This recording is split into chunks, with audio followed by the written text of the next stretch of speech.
Hey warriors, welcome back to the channel. कैसे हैं आप सभी लोग? उम्मीद करता हूं आप सब बढ़िया होंगे और आपकी पढ़ाई भी बहुत बढ़िया चल रही होगी।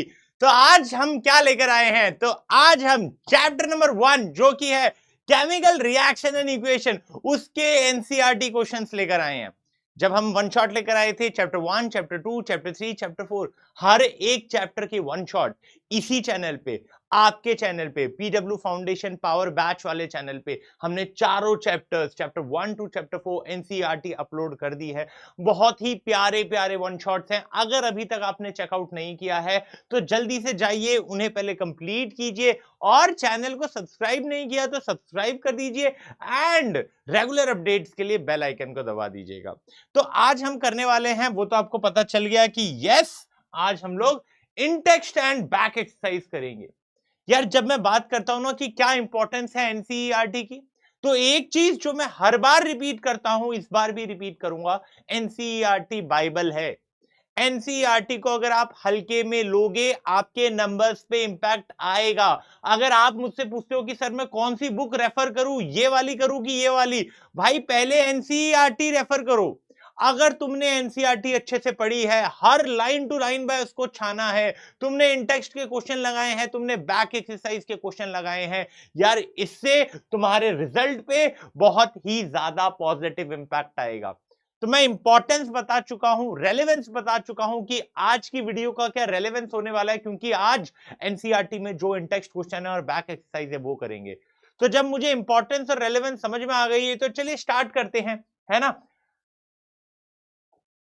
ओके, तो ये इन टेक्स्ट का क्वेश्चन है, why should a magnesium ribbon be cleaned before burning in air. अच्छा, अब अपन ने एक एक्टिविटी देखी थी एनसीईआरटी में, क्या देखा था कि यार मैग्नीशियम रिबन जो है, उस मैग्नीशियम रिबन को जब जलाया जाता है ना, उससे पहले उसे क्लीन किया जाता है। किससे क्लीन किया जाता है? सैंड पेपर से क्लीन किया जाता है।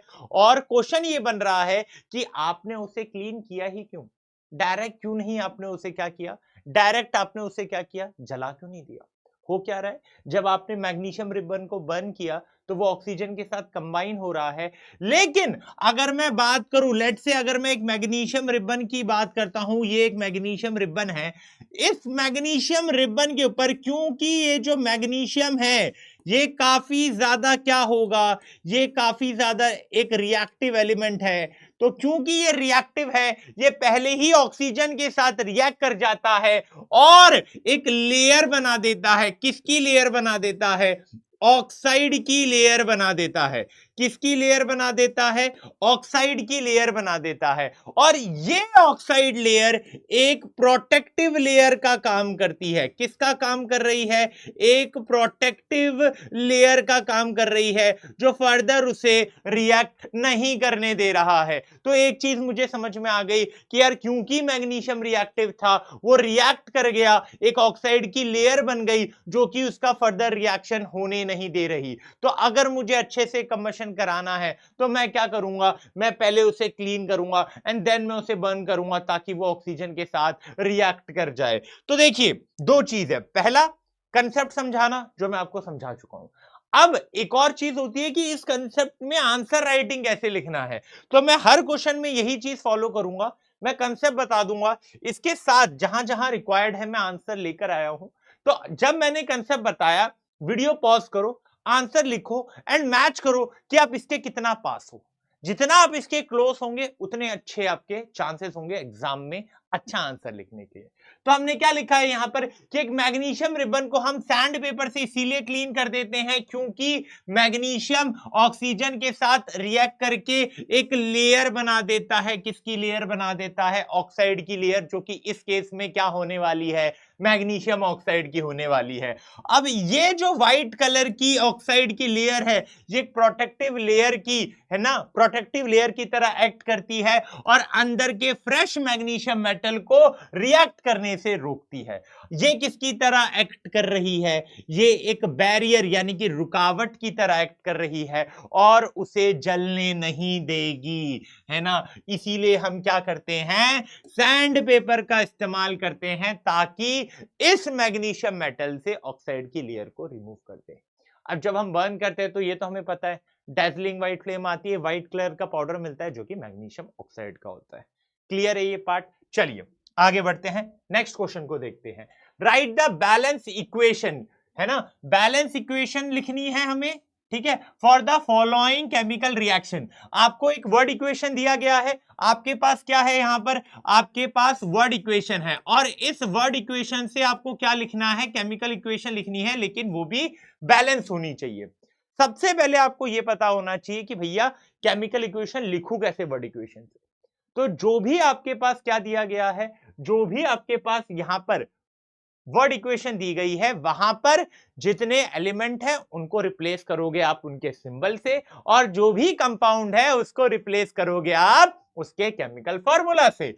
तो हाइड्रोजन H2 के फॉर्म में एग्जिस्ट करता है। बच्चे ये कंफ्यूज हो जाते हैं कि सर हाइड्रोजन है ना, H लिखेंगे, भैया वो H2 के फॉर्म में एग्जिस्ट करता है तो मैं वहां H2 लिखूंगा। बात क्लोरीन की हो रही है तो मैं क्लोरीन के लिए क्या लिख दूंगा, Cl2 लिख दूंगा। और बना क्या रहा है, HCl बना रहा है। क्या बना रहा है, HCl बना रहा है। अब ये तो हो गया कि सर आपने एक बैलेंस इक्वेशन लिख दी, अभी बैलेंस नहीं हुई है, आपने क्या लिखा है, सिर्फ एक केमिकल इक्वेशन लिखी है। अगर मैं यहां ध्यान से देखूंगा, अगर मैं ध्यान से देखूंगा तो यहां पर अगर आप देखते हो कि हाइड्रोजन के कितने एटम हैं, 2, क्लोरीन के कितने एटम हैं, 2। इस तरफ अगर मैं देखता हूं हाइड्रोजन का भी एक ही एटम है और क्लोरीन का भी एक ही एटम है। एक बैलेंस केमिकल इक्वेशन में जितने भी एलिमेंट इन्वॉल्व हैं उनके number of atom right side और लेफ्ट साइड बराबर होने चाहिए। इधर हाइड्रोजन के भी 2 हैं, क्लोरीन के भी 2 हैं, राइट हैंड साइड अगर देखता हूं दोनों के एक एक है। तो मुझे यहां पर स्टोइकियोमेट्रिक कोफिशिएंट में चेंज करना पड़ेगा, मैंने 2 कर दिया। अब इसका क्या मतलब है, राइट हैंड साइड में भी 2 हाइड्रोजन एटम है और 2 क्लोरीन एटम है। कभी भी सबस्क्रिप्ट चेंज करने की गलती नहीं करेंगे। बैलेंसिंग करना है, आप आगे के स्टोइकियोमेट्रिक कोफिशिएंट में कोई दूसरा नंबर लिख सकते हो, है ना, कुछ नहीं है, मैंने 2 लिख दिया, 3 लिख दिया, 4 लिख दिया, तो मैं स्टोइकियोमेट्रिक कोफिशिएंट नया ऐड करूंगा, मैं कोई सबस्क्रिप्ट चेंज नहीं करूंगा। तो ये तो क्लियर हो गया, हाइड्रोजन प्लस क्लोरीन क्या मिलेगा आपको, हाइड्रोजन क्लोराइड मिलेगा। चलिए नेक्स्ट क्वेश्चन की तरफ बढ़ते हैं। Right the balance equation for the, अच्छा सेम ही क्वेश्चन है, इक्वेशन अब अलग दे रखी है, वर्ड इक्वेशन। बेरियम क्लोराइड दे रखा है, तो बेरियम वैलेंसी क्या होती है, चार्ज क्या होगा उस पे, 2 का, क्लोरीन पे 1 का, क्रिस क्रॉस करोगे तो इसका क्या हो जाएगा भैया, इसका हो जाएगा, अच्छा ये कलर है, ये ले लेते हैं, विजिबिलिटी ज्यादा है, ठीक है। चलिए बेरियम क्लोराइड है तो इसका केमिकल फॉर्मूला क्या हो जाएगा, BaCl2। चलिए एल्यूमिनियम सल्फेट है Al, ठीक है, और Al2, क्योंकि सल्फेट क्या होता है, वैलेंसी 2 होता है, क्रिस क्रॉस होके 2 इधर आएगा और Al का 3 इसके नीचे जाएगा, तो Al2SO4 whole thrice. Barium sulphate Ba की भी चार्ज क्या है, +2, और सल्फेट पे भी क्या है, -2, है ना, तो 2 क्रॉस होगा, है ना, सिंप्लीफाई करेंगे तो मुझे क्या मिलेगा, BaSO4, मुझे क्या मिलेगा, BaSO4। एंड यहां पर ये इसका क्या आ जाएगा, AlCl3, क्या आ जाएगा, AlCl3, Al का 3 होता है, क्लोरीन का 1, क्रिस क्रॉस। तो यहां पर इक्वेशन आपकी क्या बन जाएगी, इक्वेशन आपकी क्या बन जाएगी, इक्वेशन आपकी कुछ इस प्रकार से बनेगी, BaCl2 प्लस किसके साथ रिएक्ट कर रहा है, एल्यूमिनियम सल्फेट, यानी कि Al2SO4 होल थ्राइस गिव्स, क्या देता है भैया, बेरियम सल्फेट देता है, बेरियम सल्फेट प्लस AlCl3 यानी कि एल्यूमिनियम क्लोराइड, है ना, हो गया क्लियर। चलिए अभी एक चीज बाकी है, बैलेंसिंग करना बाकी है ना, अब क्या बाकी है, बैलेंसिंग करना बाकी है। तो चलिए बैलेंसिंग कर देते हैं। सल्फेट पॉलीएटॉमिक आयन को बैलेंस कर रहा हूं, देखिए ये सल्फेट है, 3 है, यहां पर मैं क्या कर दूंगा, 3 कर दूंगा। Ba कितने हो गए, 3 हो गए, यहां पर मैं क्या कर दूंगा, 3 कर दूंगा। क्लोरीन कितने हो गए, यहां पर 3 2 6, क्लोरीन कितने हो गए, 3 2 6, तो यहां पे मैं क्या कर दूंगा, 2 कर दूंगा। अब आप देख सकते हो बैलेंस हो गया, है ना। मैंने स्टार्ट कहां से किया, मैंने एटम नहीं किया, मैं जब भी पॉलीएटॉमिक आयन देखता हूं तो मैं पॉलीएटॉमिक आयन को बैलेंस कर देता हूं। SO4 क्योंकि यहां 3 थे, मैंने यहां 3 कर दिया। Ba बिगड़ा यहां पे Ba 3 हो गए, मैंने यहां भी 3 कर दिया। फिर क्लोरीन बिगड़ा, यहां पे 6 हो गए, तो मैंने वहां भी 6 कर दिया। एल्यूमिनियम भी बैलेंस हो गया, है ना, एल्यूमिनियम भी बैलेंस हो गया। क्लियर है ये चीज, क्लियर है ये चीज, यस और नो में बोलिएगा। चलिए उम्मीद करता हूं कि बच्चों को ये चीज क्लियर होगी, है ना। अब आगे बात करते हैं, ठीक है। अब आगे बात करते हैं नेक्स्ट क्वेश्चन की, है ना। ओके चलिए, अब यहां पर इक्वेशन क्या है, सोडियम, सोडियम क्या हो जाएगा, Na हो जाएगा, है ना। सोडियम है, ठीक है, सोडियम का वाटर के साथ रिएक्शन है, ठीक है, सोडियम का वाटर के साथ रिएक्शन है, ऊपर देखे बिना ही लिखना है क्योंकि ये तो याद होनी चाहिए, थर्ड चैप्टर में है मेटल का वाटर के साथ रिएक्शन। क्या होगा भैया मेटल का वाटर के साथ रिएक्शन, NaOH, मेटल हाइड्रोक्साइड बनता है, बताया था कि नहीं बताया था, क्या बनता है, मेटल हाइड्रोक्साइड बनता है। तो यहां क्या बनेगा, NaOH, और साथ में कौन सी गैस निकल रही होगी, H2 निकल रहा होगा, हाइड्रोजन गैस निकल रही होगी। अब देखिए हाइड्रोजन उस साइड कितने हैं, 3, है ना। सोडियम बैलेंस है, सोडियम बैलेंस है, ऑक्सीजन बैलेंस है, हाइड्रोजन बैलेंस नहीं है, हाइड्रोजन बैलेंस नहीं है। यहां पर हाइड्रोजन कितने हैं, LHS2, यहां पे कितने हैं, 3। तो अगर मैं इसको 1/2 कर दूं, अगर मैं इसको 1/2 कर दूं तो 1/2 का क्या मतलब है, अगर मैं यहां पर 1/2 कर दूं, 1/2 का क्या मतलब है कि ये जो अब 1/2 H2 है, मैं यहां पे बता देता हूं 1/2 H2, इसका मतलब क्या हो जाएगा कि यहां पर एक ही हाइड्रोजन एटम है, ठीक है, एक ही हाइड्रोजन एटम है, यहां पर एक और यहां पे एक, 2 और इधर भी 2 हो गए। अब इसको सिंप्लीफाई करने के लिए मैं पूरी इक्वेशन को क्या कर रहा हूं, 2 से मल्टीप्लाई कर देता हूं। तो क्या हो जाएगा यहां पर 2Na plus 2H2O gives 2NaOH plus H2, क्योंकि हाफ से 2 क्या हो जाएगा, कट जाएगा। अच्छा ये क्या कर दिया, H/2 क्यों लिख रहा हूं, है ना, ये क्या हो जाएगा H2। क्लियर है। अब देखिए सोडियम बैलेंस है 2-2, है ना, ऑक्सीजन दोनों साइड 2-2, हाइड्रोजन इस साइड 4 और इस साइड भी 4। क्लियरिटी आ रही है इस चीज में, क्लियरिटी आ रही है इस चीज में। तो ये हुआ आपका कि आपने वर्ड इक्वेशन किया, वर्ड इक्वेशन से आपने केमिकल इक्वेशन लिखा एंड देन उसे बैलेंस कर दिया। तो वर्ड इक्वेशन से केमिकल इक्वेशन करना आना चाहिए और फिर बैलेंसिंग वाला पार्ट तो आपके लिए आसान काम होगा, है ना।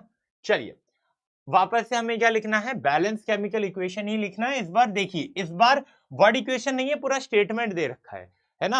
अब यहां से टास्क एक बढ़ जाता है, पहले तो वर्ड इक्वेशन था, मैं डायरेक्टली केमिकल इक्वेशन पे बढ़ रहा था, वहां से बैलेंसिंग कर दे रहा था। अब एक और स्टेप बढ़ गया, पहले स्टेटमेंट है, स्टेटमेंट से word equation, chemical equation and then फिर आपका बैलेंसिंग, है ना। बट मैं डायरेक्टली यहां से क्या करूंगा, केमिकल इक्वेशन लिखूंगा। किसका सॉल्यूशन है, बेरियम क्लोराइड का, ओके, और सोडियम सल्फेट का, किसमें है, वाटर में है, ठीक है। बेरियम क्लोराइड क्या हो गया आपका, barium chloride BaCl2, barium chloride क्या हो गया, BaCl2। सोडियम सल्फेट बोला है, अब इन वाटर बोला है। देखिए एक चीज यहां बच्चे गलती कर देते हैं, और क्या गलती कर देते हैं, इन वाटर बोला है तो वो H2O भी लिख देते हैं इक्वेशन में। बच्चा इन वाटर का मतलब है कि ये जो सॉल्यूशन है ये एक्वस सॉल्यूशन है, तो उसके लिए सिर्फ यहां पर AQ आ जाता है, दैट्स इट, उसके अलावा कुछ नहीं। सोडियम सल्फेट है, सोडियम सल्फेट हो जाएगा Na2SO4, है ना, Na2SO4 हो जाएगा। अब जब रिएक्ट करेगा तो बेरियम सल्फेट की पीपीटी बनेगी, है ना, बेरियम सल्फेट की यहां पर पीपीटी बनेगी और सोडियम क्लोराइड बन जाएगा, और सोडियम क्लोराइड बन जाएगा, है ना, सोडियम क्लोराइड बन जाएगा, ठीक है, सोडियम क्लोराइड बन जाएगा। चलिए क्लियर हो रही है बात, क्लियर हो रही है ना, कि बेरियम क्लोराइड था, सोडियम सल्फेट के साथ रिएक्ट किया, इनसॉल्युबल सब्सटेंस बोला है, यानी कि पीपीटी किसकी बन रही है, बेरियम सल्फेट की बन रही है, और NaCl।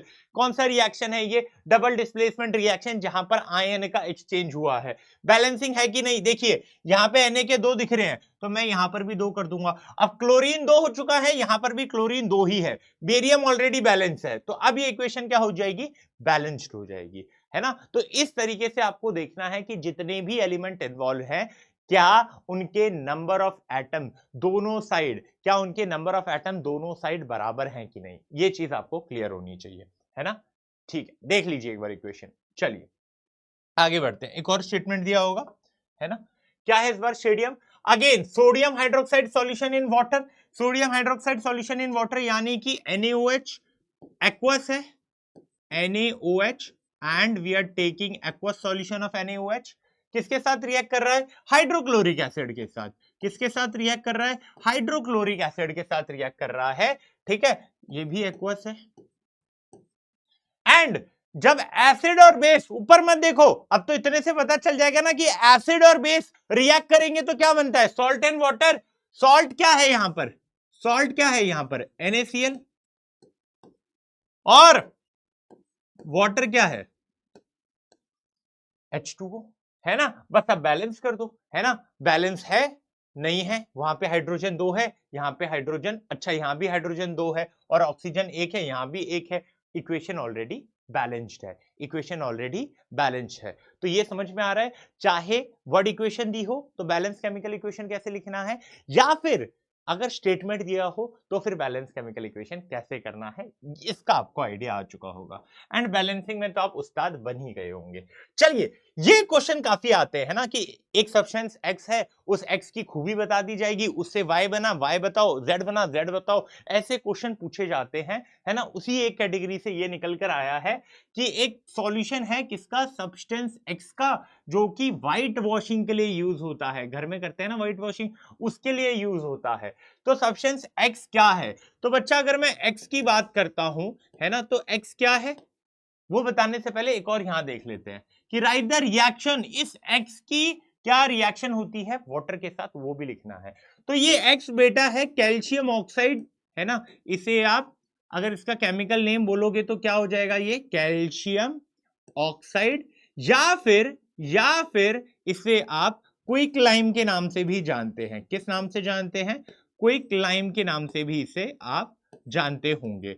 ठीक है, तो सब्सटेंस X पता चल गया क्या है, कैल्शियम ऑक्साइड यानी कि CaO। अब आपको ये चीज तो पता चल जाएगी कि अगर मैं कैल्शियम ऑक्साइड की बात कर रहा हूं तो ये कैल्शियम ऑक्साइड वाटर के साथ जब रिएक्ट करता है तो क्या बनाता है, ये स्लेक्ड लाइम बनाता है, और काफी मात्रा में क्या रिलीज करता है, और काफी मात्रा में क्या रिलीज करता है, हीट रिलीज करता है। तो ये चीज समझ में आ गई कि ये कैल्शियम ऑक्साइड रिएक्ट करेगा वाटर के साथ, क्या बनाएगा, कैल्शियम हाइड्रोक्साइड बनाएगा, है ना। इक्वेशन ऑलरेडी बैलेंस्ड है ना। तो ये भी क्लियर हो गया। अब देखिए व्हाइट वॉशिंग का कंसेप्ट भी समझ लीजिए, क्या था, कैल्शियम ऑक्साइड पानी में मिलाया, स्लेट लाइम बना, आपने उसकी कोटिंग की, ये स्लेट लाइम की कोटिंग हो गई है। अब ये कोटिंग जो स्लेक्ड लाइम की है यानी कि कैल्शियम हाइड्रोक्साइड की है, वो CO2 के साथ रिएक्ट करेगा और कैल्शियम कार्बोनेट बनाएगा, और उस कैल्शियम कार्बोनेट की वजह से ही, क्या हो रहा है, वो वहां पे वो व्हाइट, पूरा प्रॉपर व्हाइट शाइनिंग वाला पार्ट आ रहा है ना। तो इसके आगे का भी मैं आपको बता ही देता हूं कि यार ये कैल्शियम हाइड्रोक्साइड है, ये कैल्शियम हाइड्रोक्साइड जब CO2 से रिएक्ट करता है तो ये क्या हो गया, क्या बना यहां पर आपका, है ना, आपका प्रोडक्ट क्या बना, calcium carbonate plus H2O। Clear है ना। चलिए, ये चीज समझ में आ रही है कि क्या हुआ, व्हाइट वॉशिंग का पूरा कंसेप्ट क्लियर हो चुका होगा यहां तक, है ना। क्या एक व्हाइट सब्सटेंस कैल्शियम ऑक्साइड था, पानी में मिलाया, स्लेक्ट लाइम बना, है ना, अब उसकी कोटिंग की, फिर वो CO2 के साथ रिएक्ट करके वो पूरी व्हाइट शाइनिंग क्रिएट हो जाती है दीवार के ऊपर, है ना। चलिए आगे बात करते हैं। एक्टिविटी 1.7 में इलेक्ट्रोलिसिस ऑफ वाटर हुआ। Why is the gas collected in one test tube double the amount of gas collected in other. चलिए, इसके लिए सबसे पहली चीज आपको पता होनी चाहिए कि आपको एनोड पे कौन सी गैस मिल रही है एंड आपको कैथोड पे कौन सी गैस मिल रही है ना। तो सबसे पहले बात कर लेते हैं कि एनोड पे कौन सी गैस मिल रही है। तो एनोड पे आपको मिलती है ऑक्सीजन गैस, है ना। एनोड पे आपको क्या मिलती है, ऑक्सीजन गैस, और कैथोड पे आपको क्या मिलती है, हाइड्रोजन गैस, है ना।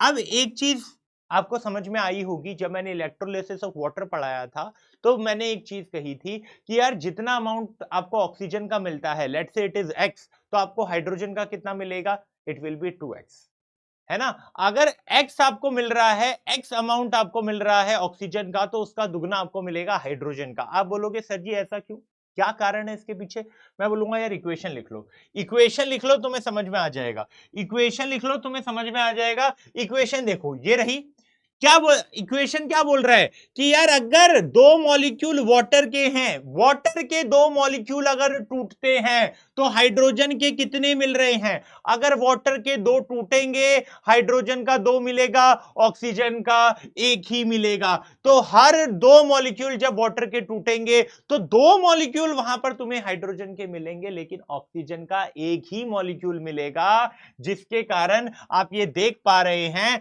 कि जो हाइड्रोजन गैस का अमाउंट मिलेगा वो दुगना मिलेगा जब आप उसे कंपेयर करोगे जितना आपको ऑक्सीजन का वॉल्यूम मिला है। तो ये चीज आपको समझानी है बैलेंस केमिकल इक्वेशन से कि अगर आप बैलेंस इक्वेशन को देखते हैं तो for every 2 molecule of water it gives 2 molecule of hydrogen gas but only 1 molecule of oxygen gas, and that is the reason why we get the volume of hydrogen double the volume of oxygen. Clear है ये बात? चलिए, है ना, चलिए आगे बात करते हैं। Why does color of copper sulfate solution changes when an iron nail? अब देखिए कॉपर सल्फेट बोला है यानी कि बात किसकी हो रही है? CuSO4 की हो रही है। आयरन नेल को डिप किया है, बात किसकी हो रही है? आयरन की हो रही है ना। अब देखिए यहां पर एक चीज आप देखिएगा, है ना, यहां पर आप एक चीज देखिएगा कि ये क्या है? आयरन है, आयरन नेल है। अब मेरे पास लेट से मेरे पास एक बीकर है ना, लेट से मेरे पास एक बीकर है ना। इस बीकर में क्या है? इस बीकर में मेरे पास कॉपर सल्फेट सॉल्यूशन है, कॉपर सल्फेट सॉल्यूशन है, और इस कॉपर सल्फेट सॉल्यूशन का कलर क्या हो जाता है? ब्लू हो जाता है। इस ब्लू कॉपर सल्फेट में मैंने एक आयरन की नेल डाल दी। ये क्या है भैया? Iron nail. ये क्या है? Iron nail. अब कलर क्या चेंज हो रहा है? आप ये देखोगे कि थोड़ी देर बाद ये जो ब्लू कलर का सॉल्यूशन था ये ग्रीन कलर का हो गया। और ऐसा क्यों हुआ? क्योंकि ये जो आयरन था ये ज्यादा रिएक्टिव है कॉपर से, तो ये कॉपर को उसी के सॉल्ट सॉल्यूशन से बाहर निकाल देगा और वहां पे नया सॉल्यूशन बनेगा जो कि फेरस सल्फेट का होगा, और वो ग्रीन कलर का होता है। वो किस कलर का होता है? ग्रीन कलर का होता है। तो जब आप आयरन नेल को कॉपर सल्फेट सॉल्यूशन में डुबोते हो तो जो ब्लू कलर है धीरे धीरे वो आपको बदलता दिखेगा, और वो किसमें बदलता दिखेगा? वो ग्रीन कलर में बदलता दिखेगा, और रेडिश ब्राउन कलर जो कॉपर का था वो उस आयरन नेल पे डिपॉजिट करेगा, है ना। तो सिंपल सी बात है कि कलर ये अभी क्या था? अभी कलर ब्लू था, और फिर कलर क्या हो जाएगा?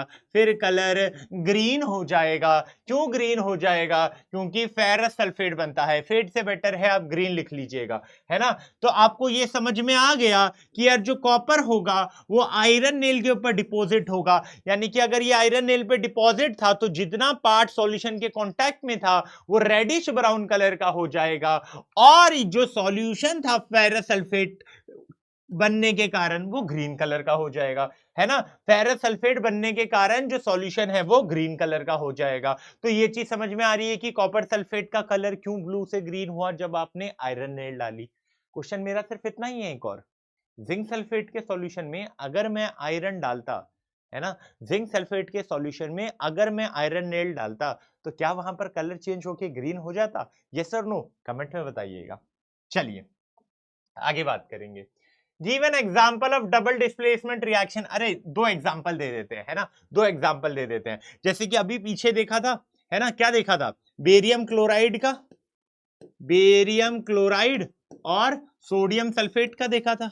बेरियम क्लोराइड और सोडियम सल्फेट का देखा था। रिएक्शन हुई, क्या बना? बेरियम सल्फेट और क्या बना? सोडियम क्लोराइड, है ना। यहां पर पीपीटी किसकी बनी? पीपीटी बेरियम सल्फेट की बनी, है ना। क्लियर है? ये एक हो गया। लेड नाइट्रेट और पोटेशियम आयोडाइड बहुत फेमस है ना। लेड नाइट्रेट यानी कि PbNO3, लेड नाइट्रेट क्या हो जाएगा? PbNO3। Potassium iodide, potassium iodide, lead nitrate, और यहां क्या हो गया? Potassium iodide. भैया ये रिएक्ट किया, lead nitrate plus potassium iodide, ions का आदान प्रदान। नाइट्रेट अब किसके पास जाएगा? पोटेशियम के पास, तो क्या बनेगा? Potassium nitrate. और साथ ही साथ क्या बन रहा होगा? लेड आयोडाइड का येलो पीपीटी। लेड आयोडाइड की कौन सी पीपीटी होगी? येलो पीपीटी होगी। क्या ये बात घुस रही है दिमाग में। डबल डिस्प्लेसमेंट में क्या होता है? डबल डिस्प्लेसमेंट रिएक्शन में आयन का आदान प्रदान होता है, दो कंपाउंड्स के बीच में आयन का एक्सचेंज होगा और दो नए कंपाउंड बनेंगे, है ना। चलिए आगे बात करेंगे। Identify the substance that are oxidise and the substance that are reduce. चलिए रिडक्शन एंड ऑक्सीडेशन बताना है ना। तो मैं यहां पर ऑक्सीडेशन लिख देता हूं एंड यहां पर रिडक्शन लिख देता हूं। चलिए यहां अगर मैं देखता हूं Na है, Na से Na2O यानी कि ऑक्सीजन का एडिशन हुआ। जिस भी सब्सटेंस में ऑक्सीजन का एडिशन होगा क्या बोलेंगे वॉरियर्स उसे बोलेंगे कि उसका ऑक्सीडेशन हो रहा है, क्योंकि हमने पढ़ा था ऑक्सीजन के एडिशन को ऑक्सीडेशन कहते हैं। तो कौन सा सब्सटेंस ऑक्सीडाइज हुआ? वो सब्सटेंस था सोडियम। सोडियम ऑक्सीडाइज हुआ, है ना। Na जो था वो ऑक्सीडाइज हुआ। रिडक्शन किसका होगा? ऑक्सीजन का।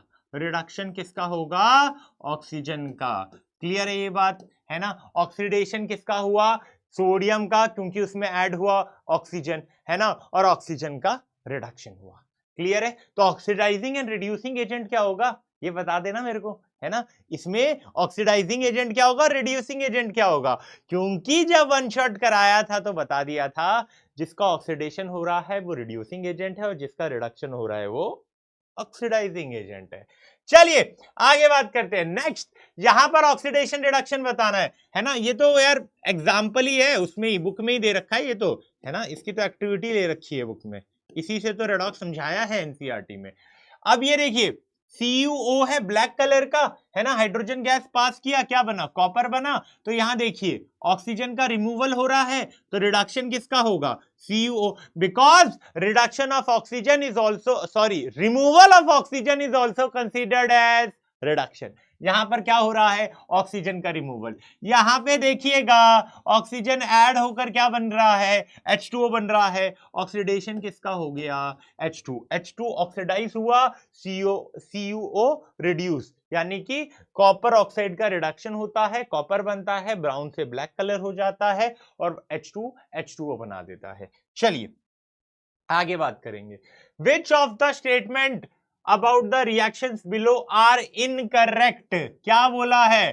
कौन सा इनकरेक्ट है? करेक्ट पे मत कर देना। यहां पे देखिएगा लेड ऑक्साइड कार्बन के साथ रिएक्ट कर रहा है, लेड और CO2 मिल रहा है। तो पहले मैं ये लिख देता हूं किसका ऑक्सीडेशन एंड रिडक्शन हो रहा है, फिर देखेंगे क्या स्टेटमेंट है ना। मैंने ऑक्सीडेशन की बात की, मैंने रिडक्शन की बात की। तो जब मैं ऑक्सीडेशन की बात करता हूं, देखिए भैया यहां पे PbO था और यहां पे Pb हुआ। लेड ऑक्साइड में ऑक्सीजन रिमूव हुआ, ऑक्सीजन का रिमूवल रिडक्शन में आता है, तो PbO क्या होगा? रिड्यूस होगा, उसका रिडक्शन हुआ है। तो मैं क्या लिख दूंगा? किसका रिडक्शन हुआ? PbO का। कार्बन से कार्बन डाइऑक्साइड बना, तो यहां पे एडिशन ऑफ ऑक्सीजन, ऑक्सीडेशन हुआ, यानी कि CO2 का ऑक्सीडेशन नहीं हुआ, सॉरी, है ना, ये गलती कर दी। हाँ, कार्बन का ऑक्सीडेशन हुआ है भैया। यहां देखना है किसमें ऐड हुआ, जिसमें हुआ है वो लिखना है। ऐड होने के बाद क्या बना उसको जाने दो। तो यहां पर क्या बना है? लेड ऑक्साइड का रिडक्शन, क्योंकि ऑक्सीजन का रिमूवल हुआ है और कार्बन में एडिशन हुआ है, तो कार्बन का क्या हो जाएगा? ऑक्सीडेशन। तो लेड इज गेटिंग रिड्यूस, नहीं भैया उसको तो देखना ही नहीं है, सही नहीं है। Carbon dioxide is getting oxidise, नहीं भैया ये भी नहीं, काम का नहीं है। कार्बन इज गेटिंग ऑक्सीडाइज, चलिए ये सही है। Lead oxide is getting reduce, हाँ देखिए लेड ऑक्साइड रिडक्शन हो रहा है, ठीक है सही है। C&D सही होगा, C&D सही होगा, है ना। C&D सही हो रहा है, बट ये ऑप्शन में ही नहीं है C&D।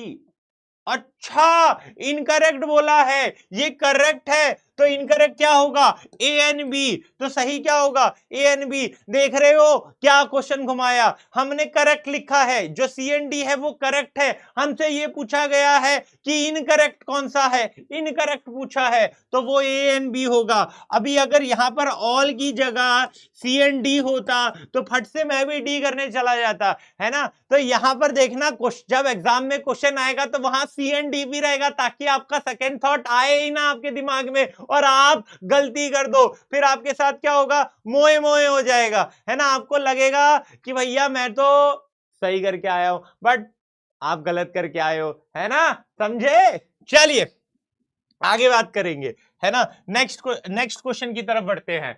अच्छा, ये किस कैटेगरी ऑफ रिएक्शन में आता है? देख रहे हो, देख रहे हो, देख रहा है विनोद? क्या लगता है विनोद तुझे, कौन सी कैटेगरी में ये रिएक्शन आएगा? तो यहां देखो, ये Fe2O3 है, ये ना Fe2O3 है, आयरन का ऑक्साइड एल्यूमिनियम के साथ रिएक्ट कर रहा है। तो क्या बच्चों तुमने इसे थर्माइट रिएक्शन में पढ़ा था? एल्यूमिनियम एक ज्यादा रिएक्टिव एलिमेंट है, ये आयरन को डिस्प्लेस कर कर एल्यूमिनियम ऑक्साइड बनाएगा और आपको मोल्टन फॉर्म में आयरन मिल जाएगा, है ना। जो रेलवे ट्रैक्स होते हैं उसके क्रैक्स को ज्वाइंट करने के लिए यूज होता है। तो ये चीज समझ में आ गई कि एक reactive element less reactive element को उसी के कंपाउंड से हटा रहा है। तो भैया ये तो मेरे को पता है डिस्प्लेसमेंट से मैच होगा, डिस्प्लेसमेंट से मैच होगा। तो यहां पर आंसर क्या हो जाएगा? डिस्प्लेसमेंट रिएक्शन, है ना। अगर ध्यान से देखो, है ना, एल्यूमिनियम ज्यादा रिएक्टिव है आयरन से और वो उसको उसी के कंपाउंड से डिस्प्लेस कर रहा है और एक नया कंपाउंड बना रहा है। तो ये तो डिस्प्लेसमेंट रिएक्शन हुआ, है ना, कि एक ज्यादा रिएक्टिव एलिमेंट एक लेस रिएक्टिव एलिमेंट को उसी के कंपाउंड से निकाल देता है। हमको हम ही के घर से निकाल दिए। चलिए आगे बात करेंगे। What happen when dilute hydrochloric acid is added to iron filings? Okay, एक चीज देखिएगा, dilute hydrochloric acid बोला गया है, यानी कि बात चल रही है यहां पर HCl की, और ये HCl किसके साथ रिएक्ट कर रहा है? आयरन फाइलिंग्स के साथ, Fe के साथ। तो एक चीज क्या पूछी गई है? Tick the correct answer. अब भैया ये चीज देखिएगा, मेटल का किसके साथ रिएक्शन हो रहा है? मेटल का एसिड के साथ रिएक्शन हो रहा है। क्या बनेगा बालको? यहाँ पे मेटल का एसिड के साथ रिएक्शन, सॉल्ट बनेगा और सॉल्ट के साथ हाइड्रोजन गैस बनेगा, है ना, ये बनेगा। तो hydrogen gas and iron chloride are produce, ठीक है, सही है। ये बोल रहा है क्लोरीन गैस बनेगा, नहीं भैया क्लोरीन गैस तो नहीं बनेगा, क्योंकि क्या बोला गया है? एसिड का आयरन के साथ रिएक्शन बोला गया है, ठीक है, रिएक्शन नहीं होगा। अच्छा, क्यों रिएक्शन नहीं होगा भैया? ये जो आयरन है ये तो हाइड्रोजन से ऊपर आता है रिएक्टिविटी सीरीज में, तो होगा। अगर हाइड्रोजन से नीचे आता, ऊपर होता तो नहीं करता, है ना। चलिए, iron salt and water are produce, water नहीं हुआ भैया, एसिड और मेटल का रिएक्शन है, सॉल्ट और हाइड्रोजन गैस बनता है ना। तो यहां पर ऑप्शन ए हो जाएगा, है ना, यहां पर ऑप्शन ए हो जाएगा। चलिए आगे बात करते हैं।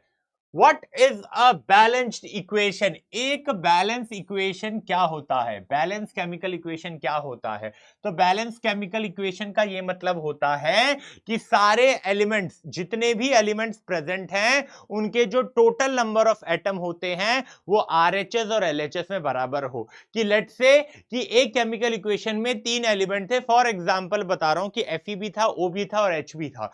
तो Fe के जितने एटम लेफ्ट हैंड साइड में होंगे उतने ही राइट हैंड साइड में होने चाहिए, और यही कंडीशन O पे भी और H पे भी लागू बैठती है कि अगर कोई इक्वेशन बैलेंस्ड है तो उसमें जितने भी एलिमेंट इन्वॉल्व हैं उनके नंबर ऑफ एटम लेफ्ट और राइट साइड दोनों में बराबर होंगे। अब क्वेश्चन ये उठता है कि हमें बैलेंस करने की जरूरत क्या पड़ी? तो बैलेंस करने की जरूरत पड़ी to obey law of conservation of mass, है ना। किसको ओबे करना है? Law of conservation of mass को ओबे करना है। क्या मतलब होता है law of conservation of mass का? Law of conservation of mass का मतलब है कि जो टोटल मास होगा रिएक्टेंट का वो किसके बराबर होगा? वो टोटल मास ऑफ प्रोडक्ट के बराबर होगा, और वो तभी हो सकता है कि जब जितने एलिमेंट इन्वॉल्व हैं उनके नंबर ऑफ एटम LHS और RHS में बराबर होंगे। चलिए ये चीज क्लियर हो गई। बैलेंस केमिकल इक्वेशन क्या होता है ये भी पता चल गया, और क्यों बैलेंस किया जाता है ये भी पता चल गया। देखिए यहां पर एक स्टैंडर्ड आंसर लिखा गया है कि एक बैलेंस केमिकल इक्वेशन क्या होता है, जिसमें जो नंबर ऑफ एटम होते हैं हर एक एलिमेंट के, वो दोनों साइड, रिएक्टेंट साइड भी और प्रोडक्ट साइड भी, है ना, ये LHS हो गया और ये RHS हो गया। तो लेफ्ट हैंड साइड और राइट हैंड साइड दोनों ही बराबर होंगे, जैसे कि यहां देख रहे हैं। इस इक्वेशन को अगर आप देखेंगे तो हाइड्रोजन के कितने एटम हैं? 4। कितने हैं? 4, दोनों ही साइड। ऑक्सीजन 2, यहां भी 2, है ना। हाइड्रोजन भी दोनों साइड क्या है? 4 4, और ऑक्सीजन भी दोनों साइड कितने हैं? 2 2, है ना। तो ये इक्वेशन क्या हो गई, बैलेंस केमिकल इक्वेशन। और बैलेंस क्यों कर रही है, ताकि ये law of conservation of mass को फॉलो करे, जो कि ये कहता है मास ना ही बन सकता है ना ही डिस्ट्रॉय हो सकता है। मान लो कि अगर आपने कोई एक ऐसी इक्वेशन लिख दी और बोला यही बैलेंस्ड है, नहीं करूंगा, तो क्या मतलब हुआ उसका कि यार एक अगर मैं रिएक्टेंट साइड देखता हूं 2 ऑक्सीजन है और प्रोडक्ट साइड देखता हूं 3 ऑक्सीजन है, तो एक ऑक्सीजन क्या हवा में से बना दिए, वो मास हवा में से बना दिए, कैसे बना दिए, नहीं बना सकते, है ना। तो आप जितने एलिमेंट ले रहे हो एक रिएक्शन में है इन्वॉल्व हैं, उनके नंबर ऑफ एटम दोनों साइड बराबर बराबर एकदम बराबर होने चाहिए। चलिए आगे बात करेंगे, है ना। अब यहां पर स्टेटमेंट है, अगेन हमें केमिकल इक्वेशन में लिखना है, and then we have to balance, है ना, then we have to balance, है ना। ऐसे टाइप के क्वेश्चन आ जाते हैं। अब यहां पर बात हो रही है हाइड्रोजन गैस की, यानी कि हाइड्रोजन गैस क्या बोलना चाह रहा है, H2 किसके साथ कंबाइन हो रहा है, कंबाइन हो रहा है N2 के साथ, और क्या बना रहा है, बना रहा है ये अमोनिया, यानी कि उसे क्या बोलेंगे, NH3 बोलेंगे। H2 plus N2 gives ammonia. अब यहां पर आप देखिएगा कि हाइड्रोजन 3 है, तो अगर मैं 2 लिख देता हूं तो हाइड्रोजन क्या हो जाएंगे, 6 हो जाएंगे, और यहां 3 लिख दीजिए। तो अब अगर आप देखोगे कि रिएक्टेंट साइड में नाइट्रोजन के 2 ही एटम है, प्रोडक्ट साइड में भी 2 ही एटम है, हाइड्रोजन अगर देखता हूं तो रिएक्टेंट साइड में भी 6 ही एटम है और प्रोडक्ट साइड में भी 6 ही एटम है। क्लियर है, बैलेंस है। क्या हो रहा था रिएक्शन में, हाइड्रोजन और ऑक्सीजन का रिएक्शन, अमोनिया बन रहा था, अमोनिया बन रहा था। चलिए चलिए नेक्स्ट पार्ट पे चलते हैं इसी क्वेश्चन के। क्या दिया हुआ है, hydrogen sulphide gas Burns in air. जब भी एयर बोला गया है यानी कि O2 की बात की जा रही है, हाइड्रोजन सल्फाइड क्या हो जाता है बच्चों, H2S हो जाता है ना। वाटर तो आप सभी को पता होगा, वाटर क्या होता है, तो वाटर को मैं H2O बोलता हूं। सल्फर डाइऑक्साइड यानी कि इसे हम क्या लिखते हैं, SO2 लिखते हैं। तो अब आपको समझ में आ गया होगा कि ये इक्वेशन कैसे चलेगी, ये होगा H2S प्लस O2, ये क्या देगा आपको, ये आपको देगा SO2 प्लस आपको क्या देगा, ये H2O। बैलेंस है कि नहीं चेक कर लीजिए, सल्फर बैलेंस है, हाइड्रोजन दोनों साइड 2-2 है, ऑक्सीजन इस साइड 2 है, उस साइड कितने हैं, 3 है ना, उस साइड 3 है, और इस साइड कितने हैं, देखिए उस साइड 2 हैं, 3, 2 और 1 3, और इस साइड, ठीक है। चलिए तो इस साइड भी 3 कर दिए, तो अगर मैं बैलेंस करूंगा तो मैं क्या लिख दूंगा, 2H2S प्लस 3O2, यानी कि ये 6 हो गए, और फिर मैं यहाँ क्या करूंगा, 2SO2 यानी कि 4, और 2H2O यानी कि ये भी क्या हो गए, 6 हो गए, है ना, वहां भी 6, यहाँ भी 6। चलिए चलिए, है ना, सल्फर 2-2 हो गए, है ना, हाइड्रोजन 4-4 हो गए, ठीक है। देखिए यहां पर ये 3/2 करने का मतलब है, वापस से बताता हूं, अगर मैं ऐसा लिख रहा हूं ना 3/2 O2, इसका मतलब क्या हो जाएगा, 3 ऑक्सीजन एटम, है ना। तो यही मैंने रिएक्टेंट साइड में कर दिया, यही मैंने रिएक्टेंट साइड में कर दिया, तो 3 यहाँ रिएक्टेंट साइड में थे, 3 वहां प्रोडक्ट साइड में थे, बैलेंस हो गया। बस इसको सिंप्लीफाई करने के लिए मैंने पूरी इक्वेशन को 2 से मल्टीप्लाई कर दिया, है ना, 2 से मल्टीप्लाई कर दिया, ये आपको क्या मिल गया, बैलेंस केमिकल इक्वेशन मिल गया। क्लियर है ये बात। चलिए आगे बात करेंगे, है ना। अच्छा एक और है इसी टाइप कैटेगरी में, बेरियम क्लोराइड दिया गया है। बेरियम क्लोराइड अब तो याद हो चुका होगा कि बेरियम क्लोराइड क्या है, BaCl2 किसके साथ रिएक्ट कर रहा है, एल्यूमिनियम सल्फेट, इसका भी याद हो चुका होगा कि ये क्या है, Al2SO4 होल थ्राइस है, Al2SO4 होल थ्राइस है। क्या दे रहा है, एल्यूमिनियम क्लोराइड दे रहा है ना, एल्यूमिनियम AlCl3 एल्यूमिनियम क्लोराइड दे रहा है, और साथ ही साथ में बेरियम सल्फेट का प्रेसिपिटेट दे रहा है ना, बेरियम सल्फेट का क्या दे रहा है, प्रेसिपिटेट दे रहा है। क्लियर है ये बात, ठीक है। अब बैलेंस है कि नहीं, क्लोरीन अच्छा बैलेंस नहीं है। अब सबसे पहले यहाँ पे 3 है, तो मैं यहाँ पर 3 लगाऊंगा, पॉलीएटॉमिक आयन बैलेंस हुआ, Ba 3 हुआ, मैंने 3 कर दिया, क्लोरीन 6 हुआ, मैं इधर आके 2 कर दिया, इक्वेशन बैलेंस हो गई। मेरा अप्रोच देखो आप, है ना, मैं एक बार साइड हट जाता हूँ, अब देखिए बैलेंस हो चुकी है। एक बार अप्रोच पॉज करके रिकॉल करना, दोनों इससे पहले जब मैं 3/2 वाला यूज कर रहा था वो कंसेप्ट और ये कंसेप्ट, पॉज करके थाम करके मेरे अप्रोच को यहां पर सेट करो। एक बार यहां पे ये 2 अप्रोच सेट हो जाते हैं ना, तो आपको बैलेंसिंग में दिक्कत नहीं आएगी, इस बात की गारंटी है। चलिए potassium metal react with water. अच्छा, पोटेशियम मेटल यानी कि के रिएक्ट विथ वाटर यानी कि पोटेशियम का वाटर के साथ, तो क्या बनेगा? मेटल का वाटर के साथ है potassium hydroxide KOH plus hydrogen gas यानी कि H2। ठीक है, अब ऑक्सीजन कितना है इस तरफ? एक। हाइड्रोजन कितना है? 3 है ना, यहाँ पे 2, तो यहाँ पे अगेन क्या कर दूंगा मैं? 1/2। तो अब यहाँ क्या हो गया? 2, यहाँ पे क्या हो गया? 2। अब इसको इस तरफ ले आओ तो ये क्या हो जाएगा? 2K plus 2H2O gives 2KOH plus H2 plus क्या हो जाएगा? H2, है ना। चलिए देखिए, 2 potassium 4 hydrogen 4 hydrogen 2 oxygen 2 oxygen, पूरा बैलेंस हो गया इक्वेशन। अप्रोच देख लोगे तो एकदम दिमाग में बैठ जाएगा। चलिए बैलेंस, अच्छा बैलेंसिंग करनी है ना। देखिए बैलेंसिंग में क्या है, यहां पे पॉलीएटॉमिक NO3, यहां पे NO3 2 है, मैंने यहां पर 2 कर दिया। चलिए, है ना। अब हाइड्रोजन यहां कितने हो गए? 4, यहां पे कितने हैं? 2, तो मैंने क्या कर दिया? 2।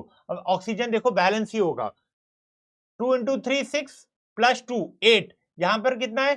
2 और 2 × 3 6 8, बैलेंस हो गया, बैलेंस हो गया। अब एक चीज याद रखना कि अगर ये है ना कैल्शियम नाइट्रेट है, जिनको नहीं पता मैं बता देता हूं, यहाँ पे ये 2 इससे भी मल्टीप्लाई होगा, इससे भी मल्टीप्लाई होगा, तो अगर मैं कैल्शियम के एटम देखूंगा तो वो 1 ही रहेगा। नाइट्रोजन का देखूंगा, यहाँ 1 है, 2 से मल्टीप्लाई होगा, टोटल 2 एटम। अगर मैं ऑक्सीजन का देख रहा हूं तो टोटल क्या हो जाएंगे? 6। ये क्या है? एटम्स की बात चल रही है। किसकी बात चल रही है? एटम्स की बात चल रही है कि इसके एक मॉलिक्यूल में कितने एटम होंगे। कैल्शियम का 1, नाइट्रोजन का 1, सॉरी नाइट्रोजन का 2 और ऑक्सीजन का 6, है ना। तो ये जो पॉलीएटॉमिक आयन में है ना, उसमें नंबर ऑफ एटम कैलकुलेट करना आना चाहिए, वरना आप गलती कर दोगे, है ना। इसलिए मैंने बैलेंसिंग भी सिखा दी, और जिन बच्चों को अगर बेसिक में भी दिक्कत होगी तो उनको भी जहां से चीजें सॉर्ट आउट हो जाएंगी, है ना। हम कहीं भी कसर नहीं छोड़ेंगे, है ना। मैं जानता हूं, देखो मैं एक चीज बताता हूं, मैं जानता हूं कि आप मेहनत कर रहे हो, आपके लिए टफ है, आपको बोल दिया गया है कि यार 9 तक तो मस्ती चल रही थी, अब 10th में आ गए, अचानक से सब चाह रहे हैं कि आप सीरियस हो जाओ, आप मेहनत करो।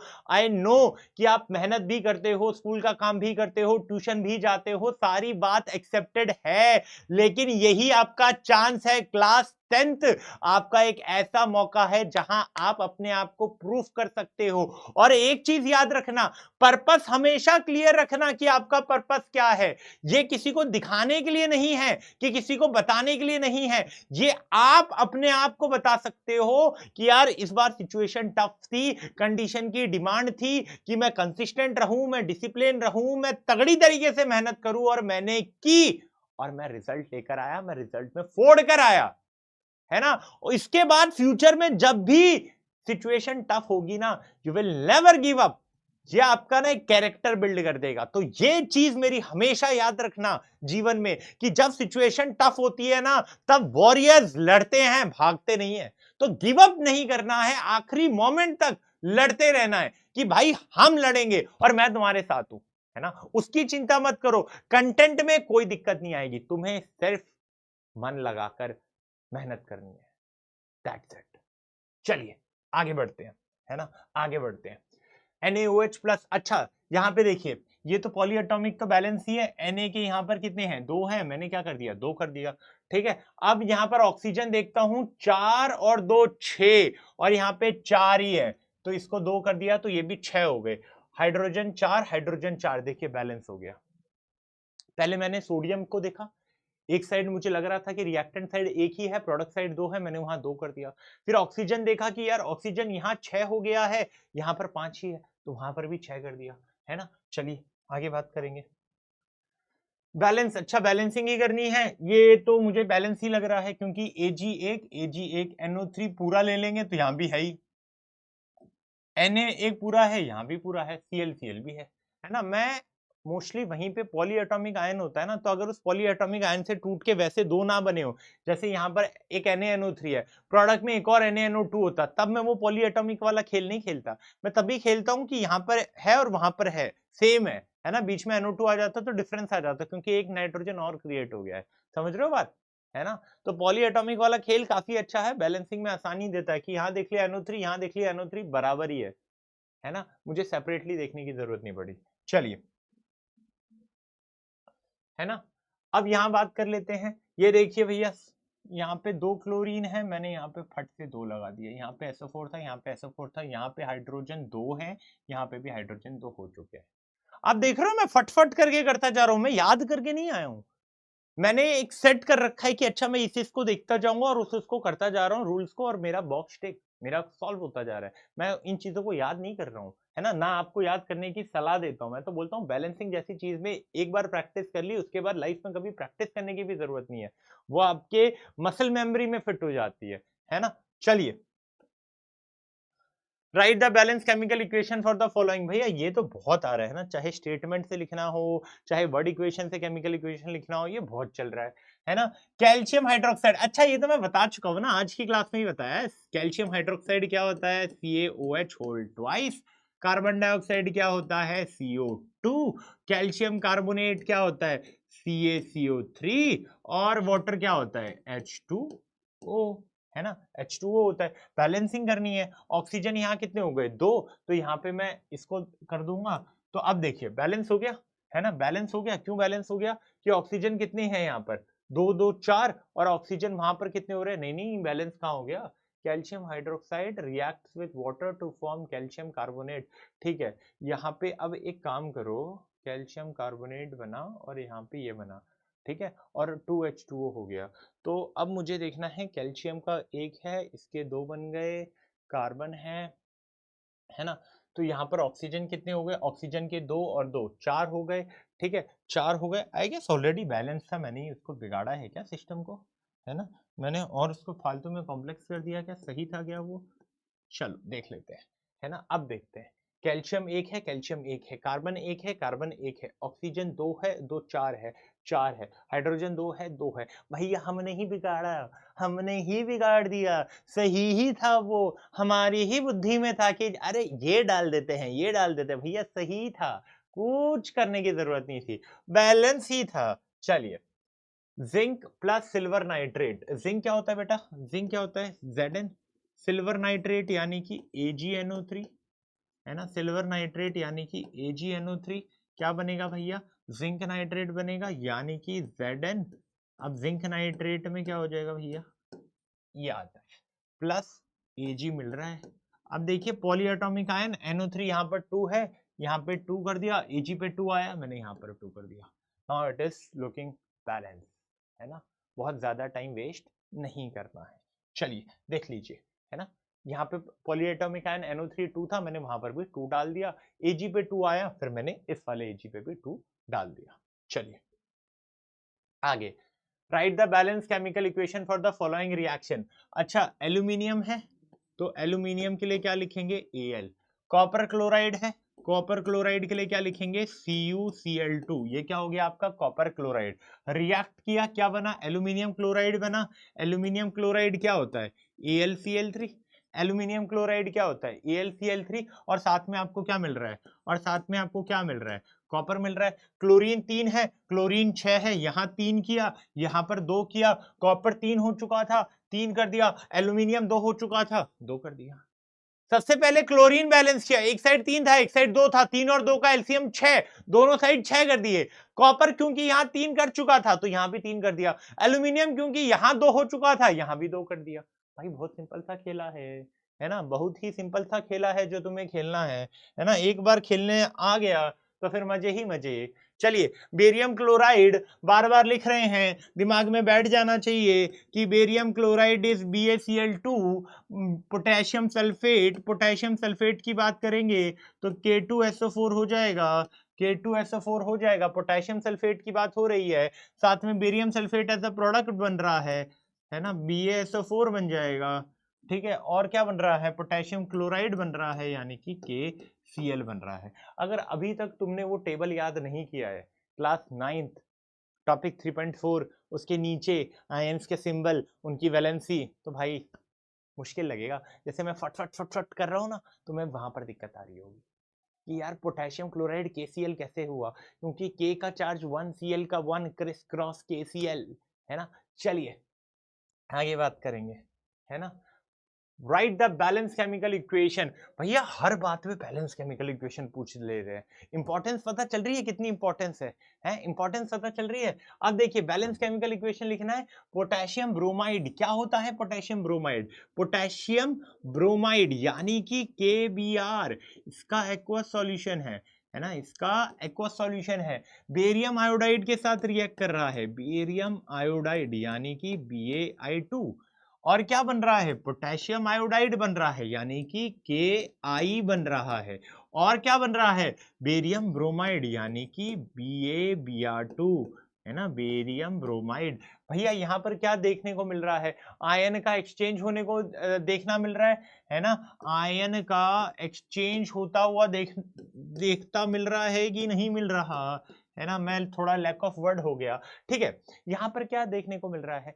एक्सचेंज ऑफ आयन, दो कंपाउंड के बीच में आयन का आदान प्रदान हुआ है, यहां से आयोडाइड पोटेशियम के पास गया है, पोटेशियम आयोडाइड बना है, और BrK से Ba के पास गया है और बेरियम ब्रोमाइड बना है, यानी कि डबल डिस्प्लेसमेंट रिएक्शन है।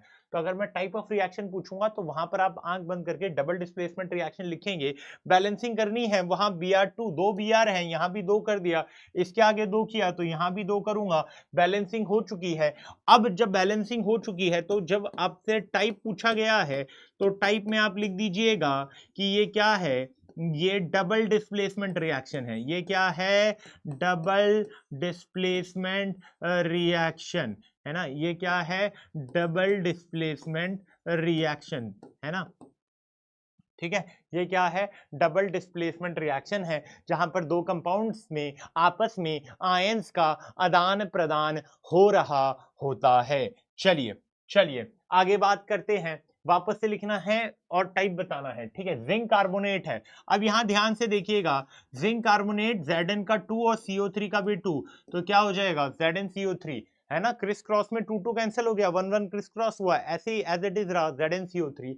डिकम्पोज हो रहा है ना, डिकम्पोज हो रहा है यानी कि हीट किया होगा, क्या मिल रहा है? Zinc oxide. ये आप आगे जाके थर्ड चैप्टर में वन शॉट देखा होगा तो कैल्सिनेशन में पढ़ा होगा, है ना, बट अभी फिलहाल उसमें ना जाते हुए इसका सिर्फ टाइप बता रहे हैं। क्या रिएक्टेंट साइड में एक रिएक्टेंट देखने को मिल रहा है और प्रोडक्ट साइड में एक से ज्यादा प्रोडक्ट देखने को मिल रहा है, तो क्या मैंने डिकम्पोजिशन रिएक्शन में बताया था कि अगर आप एनर्जी देंगे और सिंगल सब्सटेंस को दो या दो से ज्यादा सब्सटेंस में तोड़ेंगे तो वो डिकम्पोजिशन रिएक्शन होगा, क्योंकि एनर्जी यहां पर हीट के फॉर्म में दी जा रही है। तो ये टाइप कौन सा होगा? इस रिएक्शन का आपका टाइप हो जाएगा थर्मल डिकम्पोजिशन रिएक्शन। क्या टाइप हो जाएगा? Thermal decomposition reaction. क्या टाइप हो जाएगा? Thermal decomposition reaction. क्या ये बात समझ में आ रही है? क्या ये बात समझ में आ रही है ना? ये क्या हो जाएगा? थर्मल डिकम्पोजिशन रिएक्शन हो जाएगा, है ना। डिकम्पोजिशन लिख दो, टाइप लिखना है थर्मल डिकम्पोजिशन लिख दो। चलिए, right the balance chemical equation. अच्छा वही वाला है। हाइड्रोजन के लिए मैं क्या लिख दूंगा? अगेन H2 लिख दूंगा। क्लोरीन के लिए मैं क्या लिख सकता हूं? Cl2 लिख सकता हूं, और हाइड्रोजन क्लोराइड बनेगा यानी कि क्या बनेगा? HCl गैस बनेगा। अब ये कौन सा रिएक्शन है? देखिए पहले बैलेंस कर लेंगे तो यहाँ 2 आ जाएगा, पहले भी आज ही की वीडियो में इसे बैलेंस कर रखा है। टाइप में देखोगे तो ये आपको कैसा टाइप दिख रहा होगा? देखिए ये दो कैटेगरीज में आ रहा है। पहले ये कॉम्बिनेशन रिएक्शन में भी आएगा। क्यों कॉम्बिनेशन रिएक्शन में आएगा? क्योंकि दो सब्सटेंस रिएक्ट करके सिंगल सब्सटेंस बना रहे हैं, तो ये कॉम्बिनेशन रिएक्शन तो होगा ही होगा। साथ में ये रेडॉक्स रिएक्शन की कैटेगरी में भी आ जाएगा, है ना, ये रेडॉक्स रिएक्शन की कैटेगरी में भी आ जाएगा। तो दो कैटेगरीज में ये आ रहा था, दोनों कैटेगरीज में हमने इसे डाल दिया। तो जरूरी नहीं है कि अगर आपको लगा कि कॉम्बिनेशन है तो सिर्फ कॉम्बिनेशन लिखकर भाग गए, है ना, आगे और भी चीजें लिखनी है ना। जैसे कि इससे पहले वाले क्वेश्चन में अगर आपने वहां पर एक लिख दिया थर्मल डिकम्पोजिशन, आप एंडोथर्मिक भी लिख सकते थे, है ना। चलिए ठीक है, आगे बढ़ते हैं, है ना, आगे बढ़ते हैं। अब मैग्नीशियम का हाइड्रोक्लोरिक एसिड के साथ रिएक्शन, है ना, मैग्नीशियम का मैग्नीशियम का हाइड्रोक्लोरिक एसिड के साथ रिएक्शन, है ना, हाइड्रोक्लोरिक एसिड के साथ रिएक्शन क्या बनता है, क्या बनता है, मैग्नीशियम क्लोराइड, क्या बनता है, मैग्नीशियम क्लोराइड। और साथ ही साथ आपको क्या देखने को मिल रहा है, हाइड्रोजन गैस देखने को मिल रहा है। वहां पे हाइड्रोजन के 2 आइटम हैं, आप क्या करेंगे, यहां पर भी 2 कर देंगे।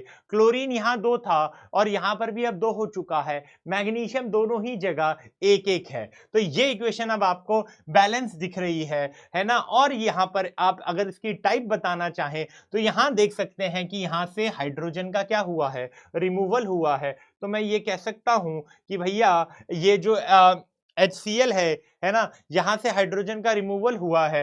तो मैं 2 चीजें यहां पे कह सकता हूं, पहला कि यहां पर डिस्प्लेसमेंट भी तो हुआ है, मैग्नीशियम ने डिस्प्लेस किया है ना। तो एक तो ये उस कैटेगरी में आ सकता है, और दूसरा दूसरा क्या है, दूसरा यहाँ पर रेडॉक्स भी हुआ है। तो दोनों ही चीजें आप कह सकते हैं कि डिस्प्लेसमेंट भी हुआ है ना। और लेकिन देखिए यहाँ पर एक चीज है कि आप जिसको डिस्प्लेस कर रहे हो वो मेटल नहीं है ना, ये मेटल था और ये मेटल नहीं है जिसको डिस्प्लेस कर रहा है। तो ये चीज आप ध्यान में रखिएगा, है ना, it is not a metal which you are displacing.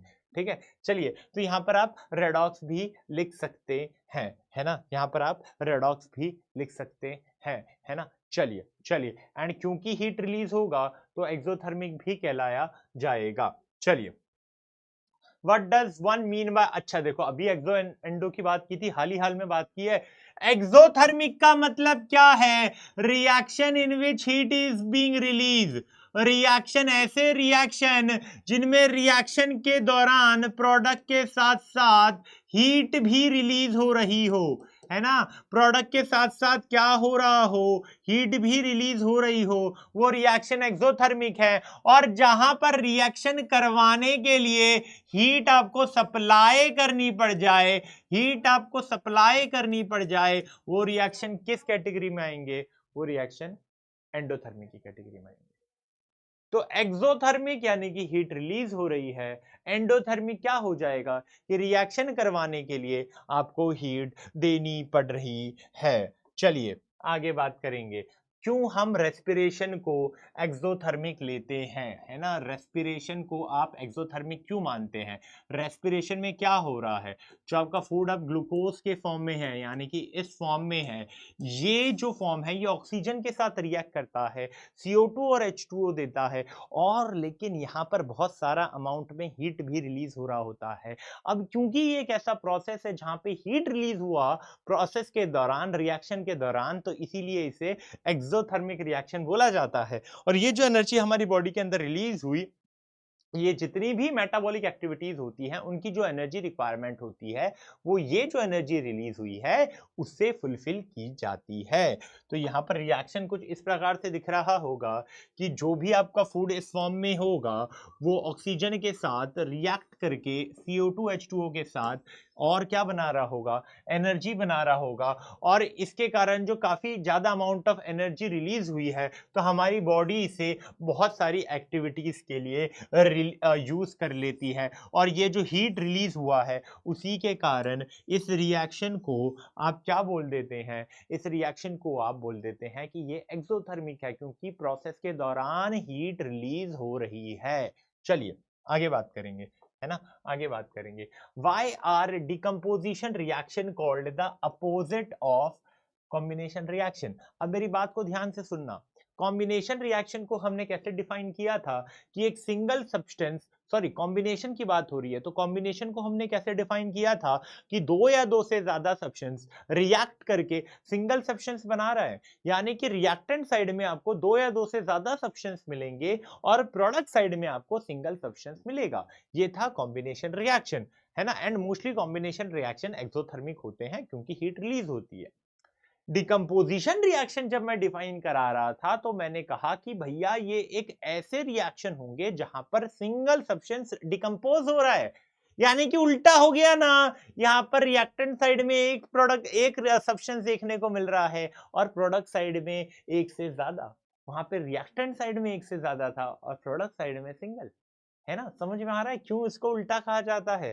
ठीक है, तो भैया कॉम्बिनेशन रिएक्शन में हमें ये देखने को मिल रहा था कि दो या दो से ज्यादा सिंपल सब्सटेंस कंबाइन होकर सिंगल कंपाउंड बनाते थे। डिकम्पोजिशन में उसी का उल्टा हो रहा था कि यार एक सिंगल कंपाउंड को हम एनर्जी सप्लाई करके तोड़ रहे हैं दो या दो से ज्यादा सिंपलर सब्सटेंस में, इसीलिए डिकम्पोजिशन रिएक्शन जो है वो अपोजिट होता है। किसका अपोजिट होता है? कॉम्बिनेशन रिएक्शन का अपोजिट होता है, या बोल लो कि कॉम्बिनेशन डिकम्पोजिशन का अपोजिट होता है। कोई दिक्कत नहीं होगी उसमें भी। चलिए बात को आगे बढ़ाएंगे, है ना।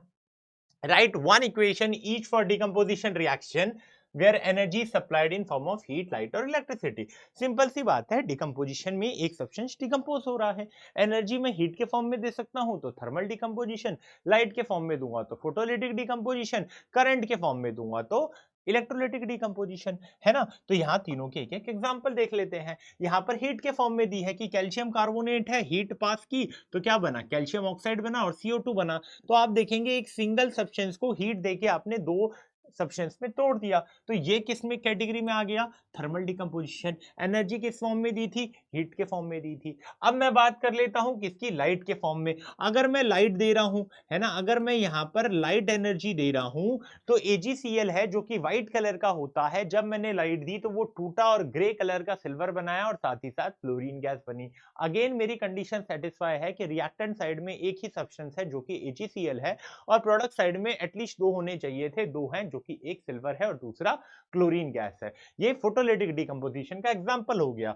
उसके बाद इलेक्ट्रिसिटी जब पास की पानी से, है ना, जब मैंने यहां पर करंट पास किया तो सिंगल सब्सटेंस था रिएक्टेंट साइड में जो कि कौन था, वाटर। टूटकर दो सब्सटेंस एटलीस्ट बनने चाहिए थे, है ना, क्योंकि एनर्जी मैंने दे रखी थी। रिएक्टेंट साइड सिंगल सब्सटेंस था, दो कंडीशन सेटिस्फाई थे। प्रोडक्ट साइड में दो ही सब्सटेंस थे, H2 और O2, तो हो गया कंडीशन सेटिस्फाई, है ना। तो ये क्योंकि इलेक्ट्रिसिटी के फॉर्म में दिया है तो इलेक्ट्रोलाइटिक डिकम्पोजिशन। आप किसी भी टाइप में देख लीजिएगा, किसी भी टाइप में देख लीजिएगा, रिएक्टेंट साइड में एक सब्सटेंस, प्रोडक्ट साइड में एटलीस्ट दो सब्सटेंस, एंड एनर्जी आपने सप्लाई की है either in form of heat, in form of light, in form of current. Clear है ये बात, क्लियर है ये बात, है ना। चलिए, है ना, चलिए, what is the difference between displacement and double displacement.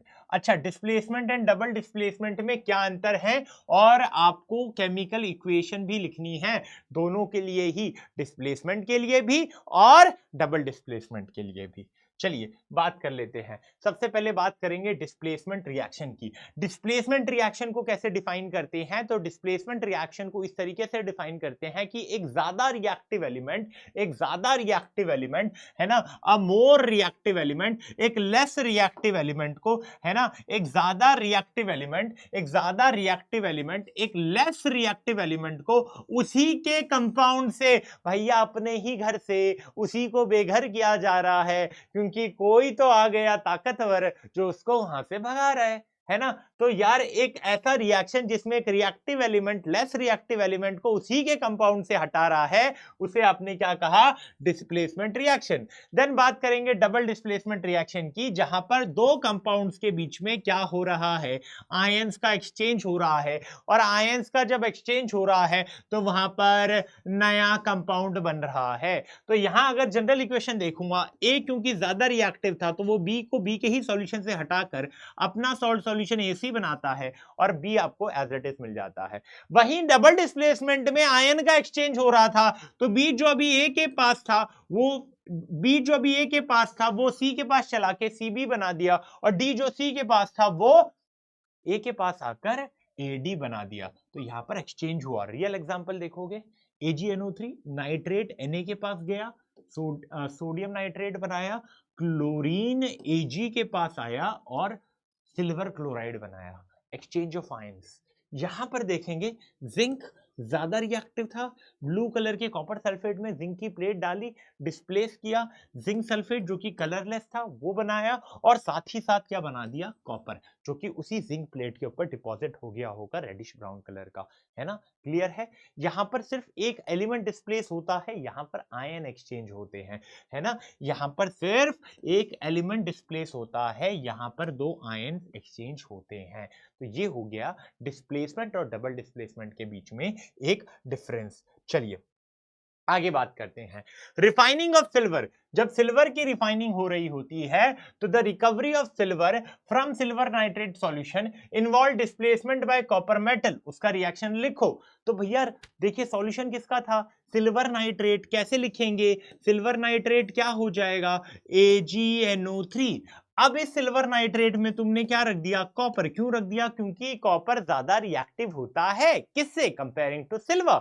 तो if I am placing a copper plate in a silver nitrate solution, copper will displace silver। तो अब जब कॉपर डिस्प्लेस करेगा तो क्या बनाएगा, कॉपर नाइट्रेट बनाएगा, है ना, कॉपर नाइट्रेट बनाएगा। और साथ ही साथ यहां पर क्या बन रहा होगा, साथ ही साथ यहां पर सिल्वर बन रहा होगा, है ना, साथ ही साथ यहां पर क्या बन रहा होगा, सिल्वर बन रहा होगा। क्लियर है ये बात, क्लियर है ये बात। बैलेंसिंग करनी है, बैलेंसिंग कर दो, है ना। NO3 क्योंकि यहाँ 2 था वहां भी 2 कर दिया, Ag वहां पर 2 हो गया था तो यहां पर भी 2 कर दिया, है ना। तो इस तरीके से आपको बैलेंसिंग यहां पर, है ना, बैलेंसिंग यहां पे करनी है। क्लियर है ये चीज। चलिए आगे बढ़ते हैं, है ना, बात को आगे बढ़ाते हैं। यहाँ पे ये चीज क्लियर हो गई है क्यों आपने कॉपर यूज किया था, रिएक्टिव मेटल था, लेस रिएक्टिव मेटल को डिस्प्लेस किया, है ना। अब क्योंकि मैं रिफाइनिंग कर रहा हूं तो मुझे सिल्वर अलग से चाहिए और मुझे सिल्वर यहाँ पर अलग से मिल चुका है ना। चलिए ओके, यहाँ पे हमने सेम चीज लिख दी है, ठीक है, कि यार जब भी मैंने सिल्वर की रिफाइनिंग करनी है तो मैंने कॉपर यूज कर लिया है, तो कॉपर को जब डालेंगे तो वो सिल्वर को डिस्प्लेस कर देगा और मुझे सिल्वर मिल जाएगा, है ना, सिल्वर मुझे मिल जाएगा। चलिए क्यों हुआ, क्योंकि कॉपर सिल्वर से ज्यादा रिएक्टिव था, है ना, क्यों हुआ, क्योंकि कॉपर सिल्वर से ज्यादा रिएक्टिव था। चलिए बात को आगे बढ़ाते हैं। Explain the following terms in gain और loss of oxygen with 2 example. चलिए ऑक्सीडेशन बताना है एंड रिडक्शन बताना है। तो अगर मैं ऑक्सीडेशन को डिफाइन करूंगा इन टर्म्स ऑफ ऑक्सीजन, तो यार अगर किसी सब्सटेंस में ऑक्सीजन का गेन हुआ है, ऑक्सीजन का गेन हुआ है तो वो ऑक्सीडेशन कहलाएगा, है ना, क्योंकि इन टर्म्स ऑफ ऑक्सीजन बोला था तो ऑक्सीडेशन का गेन होगा, ऑक्सीडेशन का गेन होगा, है ना, सॉरी ऑक्सीजन का गेन होगा तो उस सब्सटेंस का क्या कहलाया जाएगा, ऑक्सीडेशन। जैसे कि यहां पर कॉपर है ना, ऑक्सीजन ऐड हुआ, है ना, ऑक्सीजन ऐड हुआ तो क्या बना, क्या बना, CuO बना, है ना, कॉपर ऑक्साइड बना, है ना, CuO2 नहीं होता, कॉपर ऑक्साइड होता है ना। तो यहां पर क्या हुआ, CuO बना, ठीक है। तो यहां पर आप एक चीज देखेंगे कि कॉपर में ऑक्सीजन का एडिशन हुआ, CuO बना, तो इसने क्या बना दिया, कॉपर ऑक्साइड बना दिया। तो कॉपर में ऑक्सीजन का एडिशन होते हुए आपको दिख रहा होगा, कॉपर में ऑक्सीजन का एडिशन आपको होते हुए दिख रहा होगा। तो यहां पर क्या बन गया, कॉपर ऑक्साइड बन गया, यहां पर क्या बन गया, कॉपर ऑक्साइड बन गया। तो यहां मैं क्या बोलूंगा कि कॉपर का क्या हुआ है, ऑक्सीडेशन हुआ है। रिडक्शन अगर मैं डिफाइन करूंगा तो किसी सब्सटेंस में से ऑक्सीजन का रिमूवल हो जाए, किसी सब्सटेंस में ऑक्सीजन का रिमूवल हो जाए, जैसे कॉपर ऑक्साइड में हुआ और कॉपर बन गया। तो अगर मैं ऑक्सीडेशन को डिफाइन करना चाहूं तो सब्सटेंस में ऑक्सीजन का एडिशन, और अगर मैं रिडक्शन को डिफाइन करना चाहूं तो किसी भी सब्सटेंस में अगर ऑक्सीडेशन ऑक्सीजन का रिमूवल हुआ तो मैं कहूंगा उसका रिडक्शन हुआ है। ऐड हुआ है ऑक्सीडेशन, रिमूव हुआ है रिडक्शन, ये डिफाइन किया है इन टर्म्स ऑफ ऑक्सीजन। दो चीजें हैं यहां पर होमवर्क के लिए, पहला in terms of hydrogen define करो और दूसरा एक एक एग्जांपल पेंडिंग है, सोचो, कुछ देखने की जरूरत नहीं है, सोचो और फिर यहां पर लिखो, है ना। चलिए आगे बात करते हैं। Assignee brown colour element X, एक ब्राउन कलर का एलिमेंट X था जिसको आपने हीट किया और वो ब्लैक कलर का बन गया।